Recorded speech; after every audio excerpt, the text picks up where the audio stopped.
It's gone in the Euro semi-final this evening. 0-0 between France and Germany is how we stand. We are going to turn to Barcelona. Interesting times, to say the least, over the last couple of years at the club.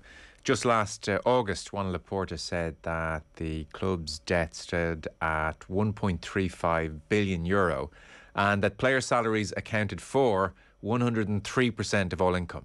I'm no mathematician, but 103% of all income did not sound good. So a dire situation crystallised in the departure of Lionel Messi. And suddenly here we are, summertime of 2022. They have signed Robert Lewandowski, Rafinha, Pablo Torre for a combined 100 million euro. They've brought in Andreas Christensen and Frank Kessie on free transfers, and they continue to pursue players. So how do they do it? We're not quite sure. Even Julian Nagelsmann, the Bayern Munich coach, was confused. He said it's the only club in the world that have no money and then buy all the players they want. I don't know how they do it. It's a bit strange. It's a bit crazy. They got a lot of new players, not only Robert, as in Robert Lewandowski. For more, we're joined by Kieran Canning, football correspondent for AFP. Kieran, you're very welcome. Hi, Joe. Financial levers, one of the phrases I've seen when it comes to Barcelona in recent times. In effect, this current splurge, and you can expand on the detail, but in effect it seems that they are borrowing or selling against future TV money. So they've sold a quarter of all the money they're going to make from TV for the next 25 years to some kind of American investment fund.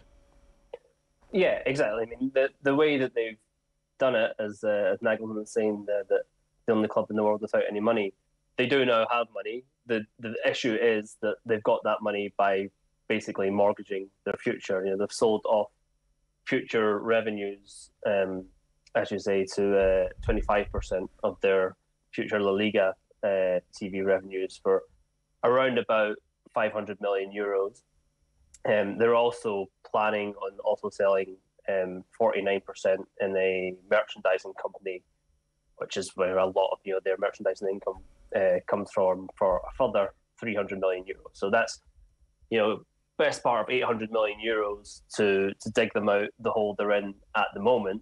The issue with it comes with what happens further down the line. We've seen in some of these transfer dealings, for example, clubs very wary about payments in 2, 3, 4 years' time. That they want a lot of that money in transfer dealings up front, because if just looking at the TV revenues alone, for example, they're giving away about 500 million euros if the La Liga TV rights just stayed as they are for the next 25 years now, given the way that TV media rights and football have gone in recent times. Just staying still would be a massive disappointment for La Liga. So they're clearly giving away a huge amount of future revenue. What they're betting on, basically, and it's quite fitting that they were playing one of their pre-season friendlies in Vegas this week, is basically they're going to make so much more revenue in the future from other revenue streams that hit they're going to take in the next 25 years, they can live with, to dig themselves out of this hole that they're in at the moment. And Kieran, is it generally been regarded as a good deal for Barcelona, selling this 25% of future TV rights for the 500 million to 6th Street is the name of the company that they've sold the 25% to? Generally regarded as a better deal for Barcelona or for 6th Street? I think definitely, if you just look at the raw figures, it definitely looks like a better deal for 6th Street. As I was saying, if La Liga TV rights just stayed as they are at the moment, that 25% would make 6th Street about 1.05 billion euros, and Barcelona sold them for about 500 million euros. So There's like a 500 million euro difference there. And as I say, that's if everything stays as it is. You would expect the TV revenues to go up in the future. The thing that's really pretty obvious in all this is that is just La Liga TV rights deals, right? Barcelona, as we know, are one of the 3 clubs still very much pursuing the Super League and see that as their route out of all this. Now, I'm sure there's clauses and everything in this contract that, if Barcelona leave La Liga or join the Super League, or just join the Super League and continue to play in La Liga, and those TV rights are diminished somewhat, that 6th Street will get their money back, or will get some sort of compensation from it. But I think that's one part of it that's maybe being glossed over a little bit on the British media side, talking as TV revenues as a whole rather than just La Liga TV rights. Okay. And the other point that then you ask if it's a good deal for Barcelona or not. Barcelona fans generally, at least if you go by social media, and certainly the fans through the membership, voted for them to go through with these economic levers, are in favour of it. And one of the issues that they bring up is that they're leaving money on the table at the moment by, for example, last season, with a diminished squad, without Messi, without being able to really recruit in the way that Barcelona have become accustomed to. They went out the group stages of the Champions League for the first time in 20-odd years. So, if you get to the semi-finals or final, or maybe even win the Champions League, that's a significant extra revenue that you're making back instantly by having this stronger squad. How usual or unusual is a deal like this? Very unusual in the sense that it's, the reason it's got so much coverage is that it's as a team of the size of Barcelona. We're not, there's a reason that Real Madrid and Liverpool and Man United and these type of clubs have not gone down this route. The one to put forward the contrarian argument, and that a lot of people have on this, is that this is becoming more and more common, and it's just that Barcelona have gone out and done it as a club compared to many other European leagues, or we see it in rugby and other places where they're selling off stakes in leagues to private equity, like CVC, for example, in the case of La Liga itself. Most of the clubs in La Liga, only Barca, Real Madrid, Athletic Bilbao, I think Osasuna, and the four clubs that voted against taking a deal with CVC, which is only worth 8%, so a significantly lesser amount, but for 50 years. So they're selling that off for a much longer period of time. And football clubs generally quite often mortgage future revenue. I saw even today there was a story about Newcastle, and we think of Newcastle having endless wealth at the moment, using future matchday income as a sort of security against that alone. So football clubs do this to a certain degree, but it's the degree with which Barcelona are doing it and sell off 25% of such a huge TV deal that they get. It's one of the, we sometimes, maybe more in the past, if you go back 10, 15 years, talk about Barcelona as being an example in terms of fan ownership, and we have all of the issues that there's been in English football with particularly foreign ownership. You look at the Abramovich situation, you look at what happens at Newcastle, and it's this is the fans' club. The downside of that in this sort of highly political situation is you have presidents who come in have to win votes. So you look at what Bartomeu did, the previous president, when they lost Neymar. The rational situation would be take that money, work out what you're going to do over the next 2 or 3 years. But no, they went out and splashed more than what they got in from Neymar almost straight away, and bad deals on Coutinho and Dembele. And similarly here with Laporta. Laporta's selling off these rights way down the line when he's not going to be president, in the hope that he gets the glory in the next 2, 3, 4, 5 years and maybe gets re-elected with his sort of second coming of a great Barcelona team. That's for a future president to worry about, seems to be the attitude. So again, for the TV rights, for 25% of the TV rights, 500 million has been generated, and again, it's worth stating, even at the current rate, and you suspect TV money will go up, but even at the current rate, that's actually worth 1.5 billion. But that 500 million to Barcelona right now is very tempting.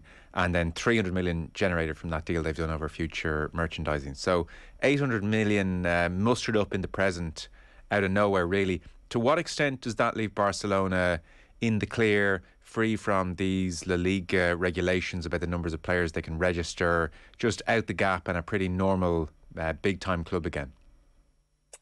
The amazing thing is, even raising 800 million, they're only just about at the point where they could be looking to register these new. That's one of the issues they have at the moment, is that in theory they have signed Lewandowski, Rafinha, Kessie, Christensen, and actually being able to register them is a different matter. And one of the issues there could be Frankie de Jong, which I'm sure we'll come on to. But going to your point of the 800 million, they had to basically cut 144 million euros plus their salaries that they already have. So that takes you up towards that sort of 600 million euro level, just to get back down to zero, basically, of where you could start to register future players. Now, the other thing is that on top of this 800 million they brought in, there has also been some cuts in the wage bill even this summer. Obviously, Messi was the huge one last summer. Coutinho is officially now a Villa player, so he'll come off the wage bill. Griezmann Atletico Madrid have an obligation to buy this summer. So they're getting there, but it shows that the level of which they've had to sell off basically parts of their future just to get back to a point of zero, being able to register players again, has been quite severe. Right, okay. You mentioned Frankie de Jong then, so he arrived to much fanfare for 60, 70, 80 odd million territory, and it never really worked out for him thus far. So Barcelona, it seems, want him gone. He's not so sure. He's also owed about 20 million in deferred wages. Like, what this whole de Jong experience has been a very odd one and not a very pleasant one for anybody. What's happened here? Good question. I think there's still, it remains to be seen what happened. The fact it's taken this long, I think, shows that de Jong, if he had his choice, would want to stay at Barcelona. Barcelona clearly want him gone because he is one of the highest earners. He was sold at that sort of peak time bought just at that peak time just before the pandemic. He's also on one of these contracts that goes up every year, which is part of where the deferred wages comes from. And as I said previously, Barcelona still need to make cuts here and there, getting rid of some players, getting some players off the wage bill to be able to register all these guys at the same.